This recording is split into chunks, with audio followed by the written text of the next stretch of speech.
ప్రభు అయిన దేవుడు ఈ రాత్రి ఈ స్పెషల్ బైబిల్ క్లాసులోనికి మనలను నడిపించినందుకు మొదటిగా దేవునికి కృతజ్ఞతాస్తుతులు చెల్లిస్తున్నాను. ప్రేమతో చేరి వచ్చిన మీ అందరికీ ప్రభు నామమున ప్రేమ వందనాలు తెలియజేస్తున్నాను. దైవ గ్రంథములో నుండి దేవుని వాక్యాన్ని చదువుకుందాం. పాత నిబంధన గ్రంథములో నుండి ఆది కాండము 6వ అధ్యాయం. ఆది కాండము 6వ అధ్యాయము మొదటి వచనము నుండి చదువుతున్నాను. బైబిల్ గ్రంథములు చూడగలిగిన వారందరూ దయచేసి తెరచి చూడవలసినదిగా ప్రేమతో మనవి. నరులు భూమి మీద విస్తరింపనారంభించిన తరువాత కుమార్తెలు వారికి పుట్టినప్పుడు దేవుని కుమారులు నరుల కుమార్తెలు చక్కని వారని చూచి వారందరిలో తమకు మనస్సున వచ్చిన స్త్రీలను వివాహము చేసుకొనిరి. అప్పుడు యెహోవా, నా ఆత్మ నరులతో ఎల్లప్పుడూ వాదించదు, వారు తమ అక్రమ విషయములో నరమాత్రులై ఉన్నారు. అయినను వారి దినములో 120 ఏండ్లగునెను. ఆ దినములలో నెఫీలీయులు అనువారు భూమి మీద ఉండిరి, తరువాతను ఉండిరి. దేవుని కుమారులు నరుల కుమార్తెలతో పోయినప్పుడు వారు కనిరి. పూర్వకాలమందు పేరు శూరులు వీరే. ప్రభుత్వ వాక్య భాగమును దీవించున్నట్లు తలలు వంచితే ప్రార్థన చేసుకుందాం. దయగలిగిన మా తండ్రి, కృపగలిగిన మా నాయన, నీ పరిశుద్ధ పాదములకు స్తోత్రాలు వందనాలు చెల్లిస్తున్నాం. ఈ రాత్రి వేళ మీ సన్నిధిని మాకిచ్చి మీరు మాతో మాట్లాడుటకు ఇష్టపడుతున్నందుకై స్తోత్రాలు. ఈ సమయంలో చేరి వచ్చిన బిడ్డలందరినీ దీవించండి. చదువుబడిన మీ మాటలను ఆశీర్వదించి సులువైన రీతిలో మాకు మీరే వివరించండి. ఈ సమయంలో లైవ్లో ఉన్నవారిని, యూట్యూబ్లో చూస్తున్న వారిని కూడా మీరు దీవించి ఆశీర్వదించుమని, నిలువబడిన బలహీనతను మరుగుపరచుమని ఈ మనవులు మా రక్షకుడు విమోచకుడైన యేసు క్రీస్తు అతి శ్రేష్టమైన నామమునే ప్రార్థించి వేడుకొనుచున్నాము తండ్రి, ఆమేన్. ప్రభునందు ప్రియ సోదరి సోదరులారా, మనం చదువుకున్న ఈ ఆది కాండము 6వ అధ్యాయం అనేది చాలా రమ్యమైన అధ్యాయము, మర్మములతో కూడిన అధ్యాయము, వివాదముతో కూడిన అధ్యాయము. ఎందుకు అంటున్నాను అంటే, ఇందులో ఉన్న సంగతులు మానవులమైన మన జ్ఞానానికి సరిగా అందేవి కావు. అందుచేత దేవుడు నాకు ఇచ్చిన చిన్న జ్ఞానములో నేను నేర్చుకున్నవి, తెలుసుకున్న వాటిని మీకు జ్ఞాపకానికి తేవాలని ఆశిస్తూ ఉన్నాను. మరి యూట్యూబ్లో అనేక మంది చూస్తుంటారు కనుక నేను మనవి చేసేది ఏంటంటే, నేను చెప్పే ఈ మాటలు మీకు నచ్చితేనే స్వీకరించండి, నచ్చకపోతే విడిచిపెట్టండి. దీనిలో ఏమీ వాగ్వివాదానికి తావులేదు. గమనించుదాం, చూడండి. 6వ అధ్యాయం మొదటి వచనం. నరులు భూమి మీద విస్తరించిన ఆరంభించిన తరువాత కుమార్తెలు వారికి పుట్టినప్పుడు దేవుని కుమారులు నరుల కుమార్తెలు చక్కని వారని చూచి వారందరిలో తమకు మనసు వచ్చిన స్త్రీల వివాహము చేసుకునిరి. మీరు గమనించాలి, ఈ 6వ అధ్యాయములో నరులు భూమి మీద విస్తరిస్తున్నారు అని చదువుతున్నాం. విస్తరించిన తరువాత కుమార్తెలు వారికి పుడుతున్నారు అని కూడా చూస్తున్నాం మనం. అయితే ఇక్కడ విషయం ఏమిటంటే, దేవుని కుమారులు నరుల కుమార్తెలు చక్కని వారిని చూచి వారందరిలో తమకు మనస్సు వచ్చిన స్త్రీలను వివాహము చేసుకొనిరి అని చదువుతున్నాం. ఇక్కడే వివాదం ఉంది. ఇక్కడే బైబిల్ పండితుల మధ్య సమస్య ఉన్నది. దేవుని కుమారులు నరుల కుమార్తెలు చక్కని వారని, వారిలో తమకు మనస్సుకు వచ్చిన వారిని వివాహం చేసుకున్నారు అని ఉంది.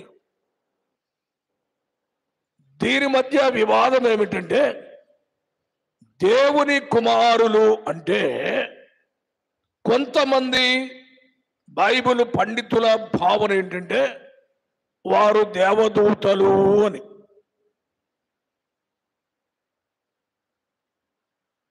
దేవదూతలు వచ్చి నరుల కుమార్తెలను వివాహం చేసుకోవడం ఏంటి? దానికి వారేమంటారంటే, ఒరిజినల్ దేవదూతలు కాదు, వీరు పడిపోయిన దేవదూతలు అంటారు. అంటే వారి ఆధారాలు వారికి ఉన్నాయి, వారు మాట్లాడేది అది. పడిపోయిన దేవదూతలు నరుల కుమార్తెలు చక్కని వారిని చూచి వారిని వివాహం చేసుకున్నారు అని ఉంది. ఎందుకు అంటే, దేవుని కుమారులు అనే పేరు దేవదూతలకు ఉంది అని ఒక మాట చెబుతారు. యోబు గ్రంథం చూడండి, 1వ అధ్యాయము 6వ వచనము. దేవదూతలు యెహోవా సన్నిధిని నిలుచుటకై వచ్చిన దినం ఒకటి తటస్థించెను. ఆగుదాం. దేవదూతలు అన్నాడు, కింద బైబిల్లో ఏమిచ్చాడు? మూల భాషలో కింద దేవుని కుమారులు అని ఇచ్చాడు. దీనిని ఆసరాగా చేసుకొని దేవుని కుమారులు అంటే దేవదూతలు అని వారు అంటారు. పైగా ఏ దేవదూతలు? పడిపోయిన దేవదూతలు. నేను పోయినసారి ఇలాగే క్లాసులో మాట్లాడాను. పడిపోయిన దేవదూతలు భూమి మీద ఎందుకున్నారు? వారు లేరు అని పేతురు పత్రికలో, యోధా పత్రికలో చూచాం. దేవదూతలు పాపము చేసినప్పుడు దేవుడు వారిని ఎక్కిబెట్టగా అగాధములో చీకటిలో వారిని బంధించాడు అని పేతురు వ్రాశాడు, యోధా కూడా వ్రాశాడు. పాపం చేసినప్పుడే దేవుడు వారిని బంధిస్తే మధ్యలో ఎక్కడి నుంచి వచ్చారు మరి వీళ్ళు పెళ్లి చేసుకోవడానికి? అసలు దేవదూతలు మానవులగా సంసారము చేస్తారు అని బైబిల్లో ఎక్కడన్నా ఆధారం మనకు కనబడుతుందా? మన ప్రభు అయిన యేసుక్రీస్తు వారు చెప్పిన మాట మత్తయి సువార్త 22వ అధ్యాయము 30వ వచనాన్ని చదువుదాం. మత్తయి సువార్త 22వ అధ్యాయము 30వ వచనం. పునరుత్థానమందు ఎవరును పెండ్లి చేసి కొనరు, పెండ్లికి ఇయ్యబడరు, వారు పరలోకమందున్న దూతల వలె ఉందురు. అంటే మరి పెళ్లి ఎక్కడుంది? సంసారం ఎక్కడుంది? యేసు ప్రభువే స్వయంగా ఆ మాట చెప్పారు కదా, దేవదూతలకు వివాహాలు లేవు. దేవదూతలు నచ్చిన వారిని పెళ్లి చేసుకుంటానడానికి అవకాశము లేదు. అసలు వారి యొక్క సృష్టి ఆశ్చర్యం. మనలాంటి పర్సనాలిటీ కాదు వారిది. వారికి రెక్కలు, వారి సిస్టమ్ చాలా విచిత్రంగా ఉంటుంది. దేవుడు వారిని నిర్మించి లేక వారిని సృష్టించిన విధానము మానవులకు సంబంధించినదిగా ఉండదు. ఇంకా లోతుకు వెళితే కొంచెం అర్థం కాదు గనక ముఖ్యమైన మాటలే చెప్తున్నాను. దేవుని కుమారులు అంటే దేవదూతలనే కాదు. యెషయా గ్రంథము 43వ అధ్యాయము 6వ వచనాన్ని చదువుదాం.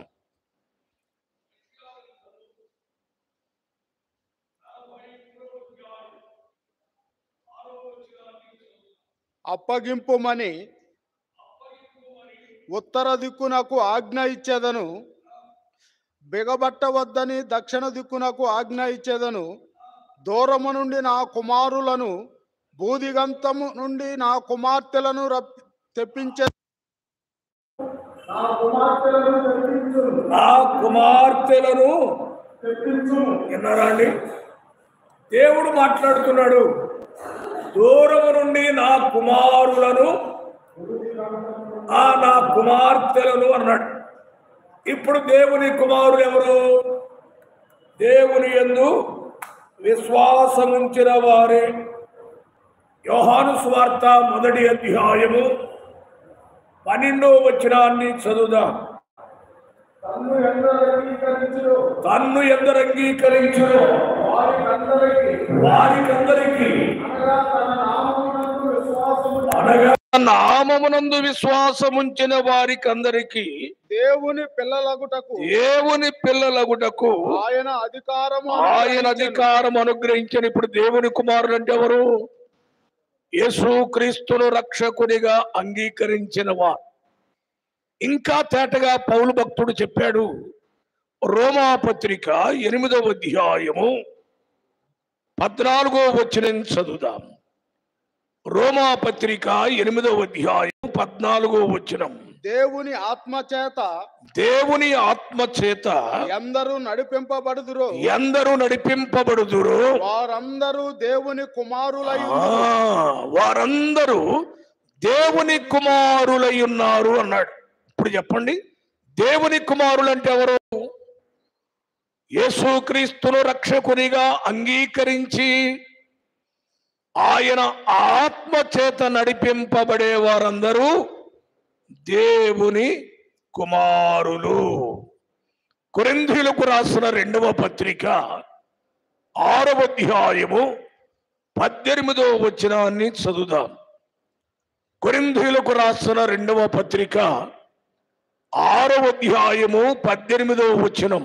దేవుని ఆలయమునకు విగ్రహములతో ఏమి పొందిక మనము జీవము గల దేవుని ఆలయమై ఉన్నాము. కొరింథీ 2వ పత్రికేనండి. అవునండి. 6:18 చదవండి. నేను వారిలో నివసించి సంచరింతును, నేను వారి దేవుడునై ఉందును, వారు నా ప్రజలై ఉందురు. కావున మీరు వారి మధ్య నుండి బయలువెడలి ప్రత్యేకముగా ఉండుడి, అపవిత్రమైన దానిని ముట్టకుడని ప్రభువు చెప్పుచున్నాడు. నాకు కావలసిన మాట ఏంటంటే, మరియు నేను మిమ్మును చేర్చుకొందును, మీకు తండ్రినయ్యుందును, మీరు నాకు కుమారులను కుమార్తెలునయ్యుందురు. ఇప్పుడు ఎవరు దేవుని కుమారులు కుమార్తెలు? యేసుక్రీస్తునందు విశ్వాసముంచిన వారు దేవుని కుమారులు. ఒకవేళ దేవదూతలు, దీనికి మళ్ళా ఇంకొక వ్యాఖ్యానం చెబుతారు. పడిపోయిన దేవదూతలు వారు మనుషులలో జ్వరబడి ఈ కామ కోరికలను తీర్చుకోవడానికి ఇలాగున పెళ్లి చేసుకున్నారు అని వ్యాఖ్యానం చేస్తారు. అసలు వాళ్ళు ఇక్కడ లేరు, పాతాళంలో ఉన్నారని పేతురు చెబుతుంటే వాళ్ళు మనుషులలో జ్వరబడి చక్కనోళ్ళను పెళ్లి చేసుకున్నారని వ్యాఖ్యానాలు వింటుంటే విడ్డూరంగా ఉంది. పైగా దేవదూతలకు అలాంటి వాంఛలు ఉంటాయని బైబిలు చెప్పడం లేదు.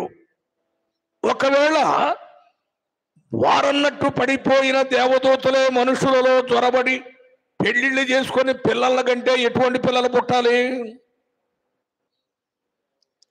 రెక్కలతో పుట్టాలి, విచిత్రంగా పుట్టాలి, వికారంగా పుట్టాలి. అంతేనండి. మరి అంతే కదా మరి. ఇప్పుడు వాళ్ళ ద్వారా ఏర్పడే సంతానం చిత్రంగా ఉంటుంది.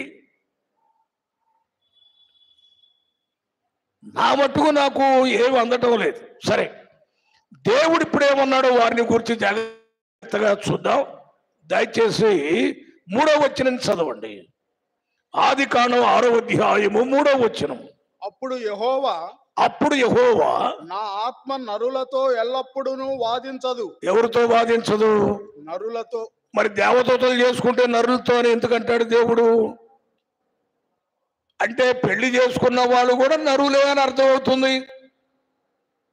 అప్పుడు దేవుడైన యెహోవా నా ఆత్మ నరులతో ఎల్లప్పుడూ వాదించదు. పూర్తి చేయండి. వారు తమ అక్రమ విషయములో నరమాత్రులై ఉన్నారు. నరమాత్రులై ఉన్నారా? దేవదూతలై ఉన్నారా? తేటగా కనబడుతుంది. అలాగైతే ఇక్కడ చెప్పబడిన దేవుని కుమారులు నరుల కుమార్తెలు అంటే ఎవరు? గతంలో నేను ఈ అంశం మీద మాట్లాడిన గుర్తు నాకుంది. మీరు కూడా రాసుకున్నారు, విన్నారు. అయినా మీరు ఎంత మంచివారు అంటే నేను చెప్పింది విన్నది విన్నట్టు మర్చిపోతుంటారు. అదే నాకు సంతోషం. ఎందుకంటే నేను మరొకసారి చెప్పడానికి నాకు అవకాశం ఉంటుంది. అట్లానే ఉండండి. అదే పద్ధతిని పాటిస్తే మేము ఒడ్డున పడుతుంటాం. ఇప్పుడు మీరు జాగ్రత్తగా గమనించాలి. మరి ఆ దినాలలో దేవుని కుమార్తెలు ఎవరంటారు? భక్తులలో లేక బైబిల్ పండితులలో అనేక మంది వారు సెలవిచ్చేది ఏమిటంటే, మహాభక్తుడైన హేబెలు మరణించిన తరువాత, నీతిమంతుడనబడిన హేబెలు మరణించిన తర్వాత, అక్కడ వంశావళిని బట్టి మనం చూస్తూ ఉన్నప్పుడు, మీరు తర్వాత చదువుకోండి, దేవుడు భక్తుడైన షేతు వంశాన్ని ఎన్నుకున్నాడు. దేవుడు షేతు వంశాన్ని ఆశీర్వదించాడు. షేతు వంశములో నుండి వచ్చిన వారందరూ భక్తులే కనబడతారు. దేవుని కుమారులు అంటే ఒక్క మాటలో చెప్పాలి అంటే షేతు వంశానికి చెందిన దేవుని పిల్లలు. వీరేం చేస్తారు?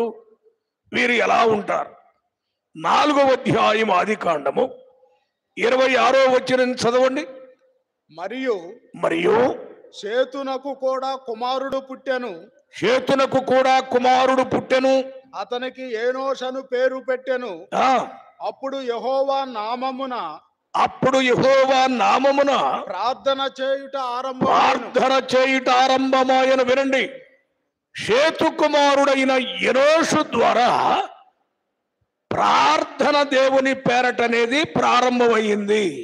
అంటే ప్రార్థనకు పితామహుడు, ప్రారంభకుడు, భక్తుడైన ఎనోషు షేతు సంతానానికి చెందినవాడు.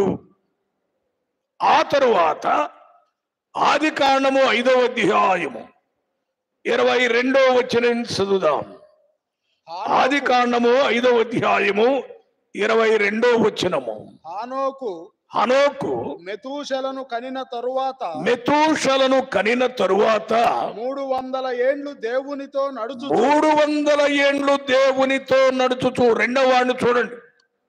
షేతు వంశావళిలో రెండవ భక్తుడు హానోకు కనబడుతున్నాడు.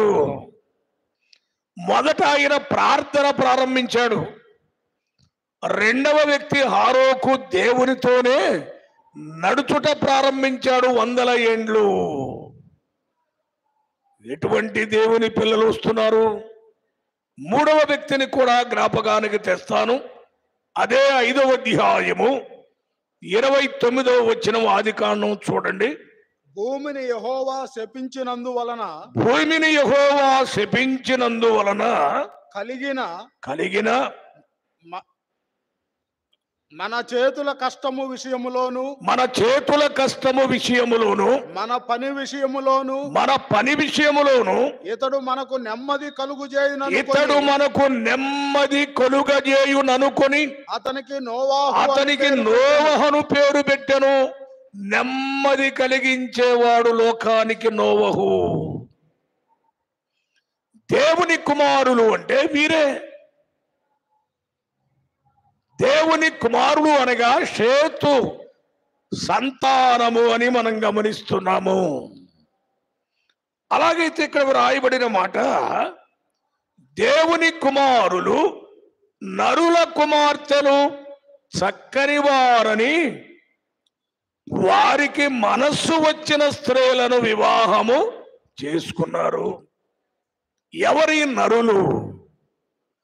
ఇందాకేమో దేవుని కుమారులు అంటే షేతు సంతానం అని చెప్పుకున్నాం. మరిప్పుడు నరుల కుమార్తెలు ఎవరు? వీరే కయీను సంతానము. కయీను ఎవడండి? యోహాను మొదటి పత్రిక 3వ అధ్యాయము 12వ వచనాన్ని చదువుదాం. యోహాను మొదటి పత్రిక 3వ అధ్యాయము 12వ వచనాన్ని చదువుదాం.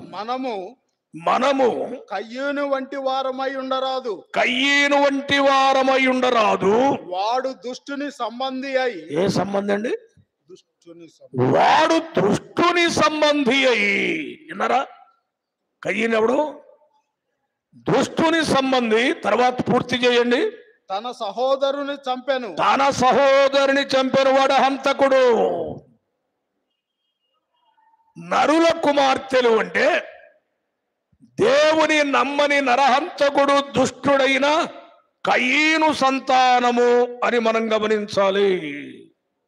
ఎందుకంటే వారి జీవితంలో దేవుడు లేడు, వారి జీవితంలో ప్రార్థన లేదు, వారి జీవితంలో బలులు లేవు, వారి జీవితంలో దేవునికి సంబంధించిన కార్యాలు కనబడవు. బైబిల్ మనం చదువుతుంటాం కనుక ఆ సంగతులన్నీ మనకు అర్థమవుతాయి. అయితే ఈ దేవుని కుమారులు అంటే నమ్మిన దేవుని పిల్లలు ఏం చేశారు అంటే, నమ్మని దుష్టుడైన కయీను కుమార్తెలు అంటే వంశావళిలో ఉన్న స్త్రీలను అందంగా ఉన్నారని వారు వివాహం చేసుకున్నారు. ఇప్పుడు ప్రముఖమైన మాటలోనికి వస్తున్నాను. వివాహం చేసుకుంటే దేవుడు కోపం వచ్చింది.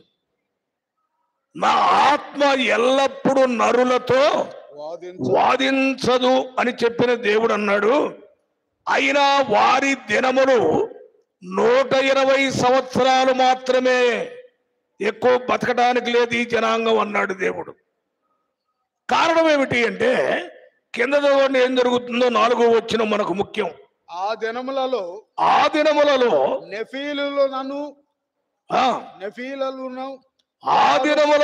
నెఫీయులను వారు భూమి మీద ఉండిరి.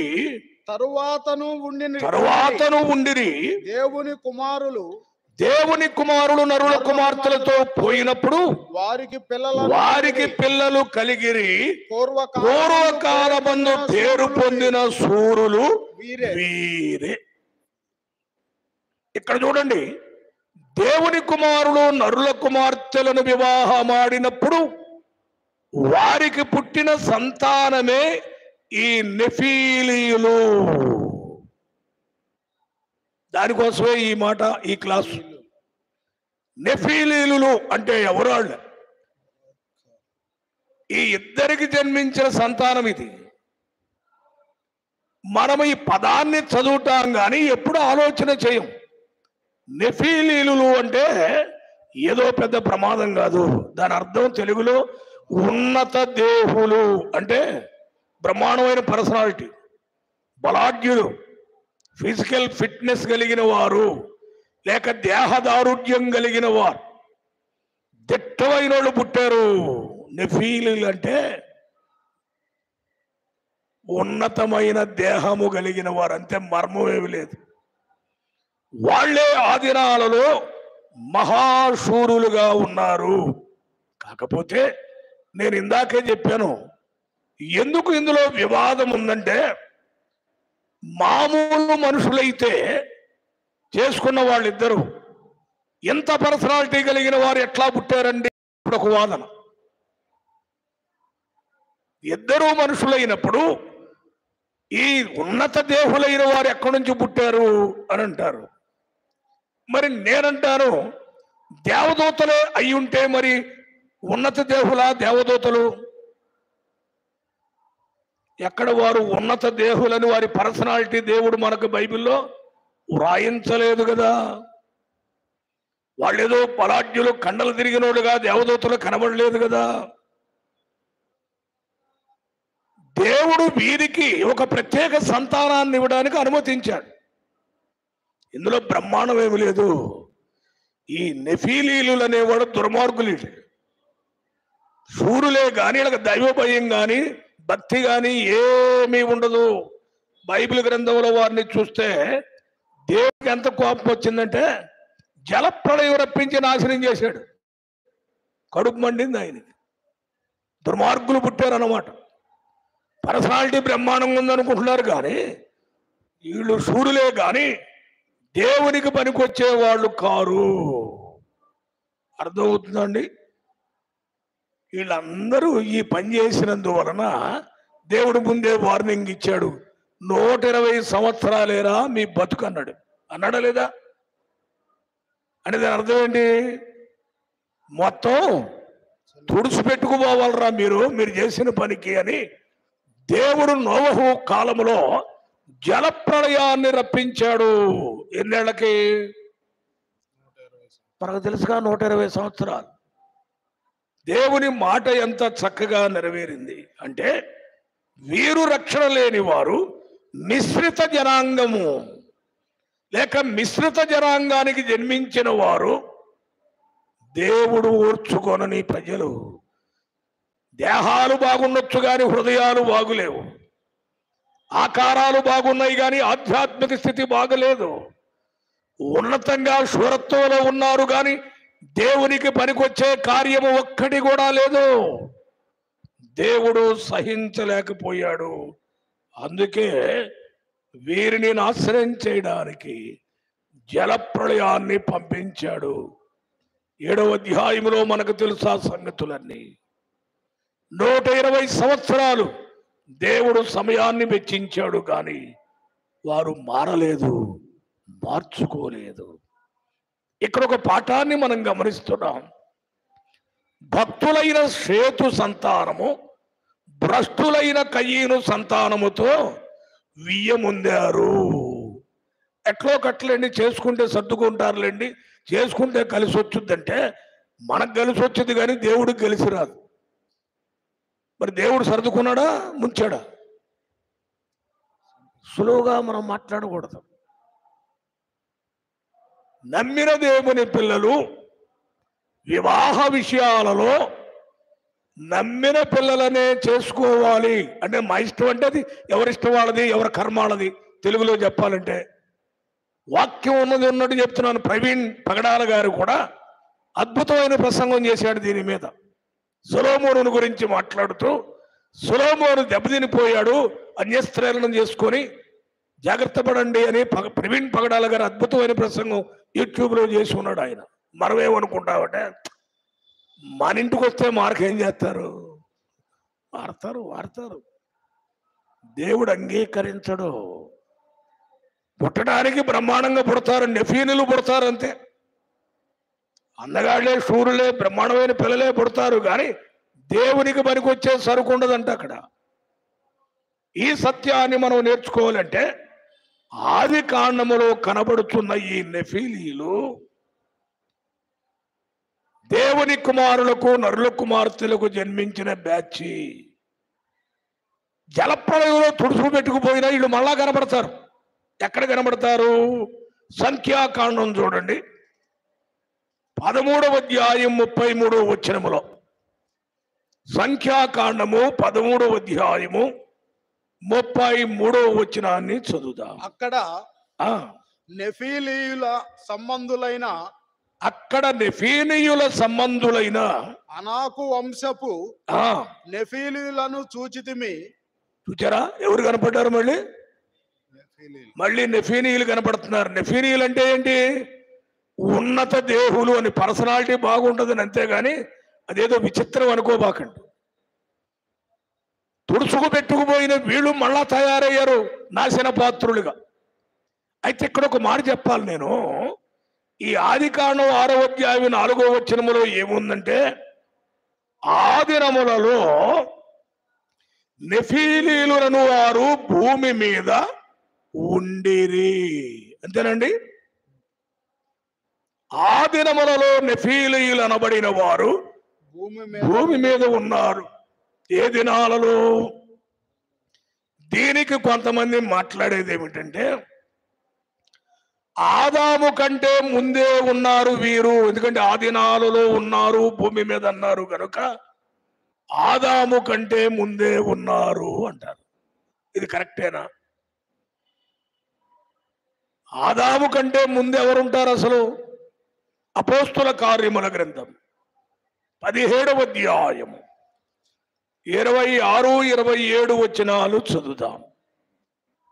అపోస్తుల కార్యముల గ్రంథము 17వ అధ్యాయము 26, 27 వచనాలు.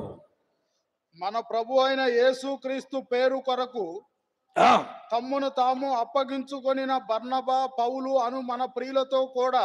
ఏమండి? 17వ అధ్యాయం అపోస్తుల కార్యం 26, 27. మరియు యావత్ భూమి మీద కాపురముండుటకు ఆయన ఒకని నుండి ప్రతి జాతి మనుషులను సృష్టించి. ఆగుదాం. ఆదామును గూర్చి పౌలు ప్రసంగం చేస్తున్నాడు. మరియు యావత్ భూమి మీద కాపురముండుటకు ఆయన ఒకని నుండి ప్రతి జాతి మనుషులను సృష్టించాడు. అంటే దీన్ని బట్టి ఆదామునకు ముందు ఎవరు లేరు. ఈ నెఫీనీయులు భూమి మీద ఉన్నారు అంటే ఆదాముకు ముందు కాదు, ఆదాము తర్వాతే వీరు పుట్టినవారు. ఈ వ్యాఖ్యానాన్ని బట్టి మనం తేటగా గమనిస్తున్నాము.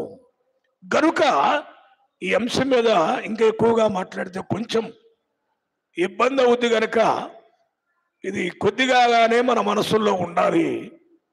దేవుని కుమార్తెలకు నరుల కుమారులకు, దేవుని కుమారులకు నరుల కుమార్తెలకు పుట్టిన వారే ఈ నెఫీలీయులు అనబడిన ఉన్నత దేహులు.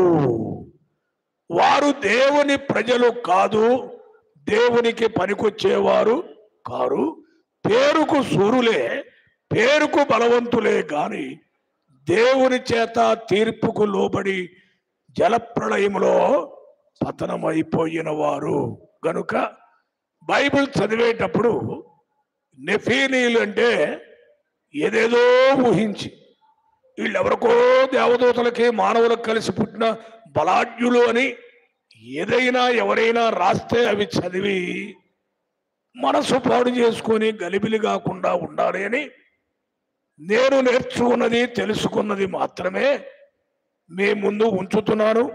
నేను ముందే చెప్పాను, నచ్చితే స్వీకరించవచ్చు, నచ్చకపోతే విడిచిపెట్టవచ్చు. దేవుడి వాక్యమును ఈ రాత్రి వేళ మనందరి వినికిడిలో దీవించి ఆశీర్వదించునుగాక. ఆమేన్. తలలు వంచండి, ప్రార్థన చేద్దాం.